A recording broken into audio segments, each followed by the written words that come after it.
Bismillahirrahmanirrahim. Assalamualaikum warahmatullahi wabarakatuh. Salam sejahtera dan salam Malaysia Madani.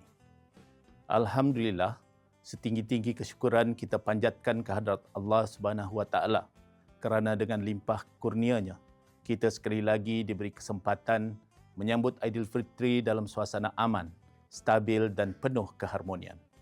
Gema takbir yang berkumandang bukan sekadar simbol kemenangan selepas Ramadan, tetapi juga peringatan bahawa setiap kejayaan memerlukan disiplin, pengorbanan dan kesatuan hati.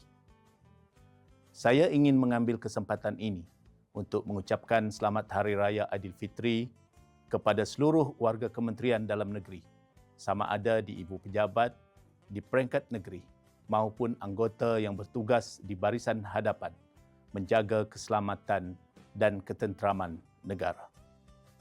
Di sebalik kemeriahan Syawal, kita sedar bahawa amanah KDN tidak pernah terhenti. Keselamatan rakyat dan kestabilan negara sentiasa menjadi keutamaan.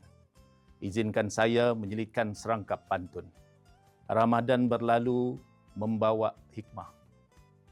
Syawal menjelang menyatukan jiwa. Amanah dipikul, janganlah lemah. Bersama kita perkuat negara tercinta. Akhir kata, bagi pihak pengurusan tertinggi Kementerian Dalam Negeri, saya menyusun 10 jari memohon kemaafan zahir dan batin atas segala kekilapan. Semoga Aidilfitri ini menyemarakkan semangat baru untuk kita terus berkhidmat dengan dedikasi, integriti dan penuh rasa tanggungjawab demi negara yang aman dan sejahtera.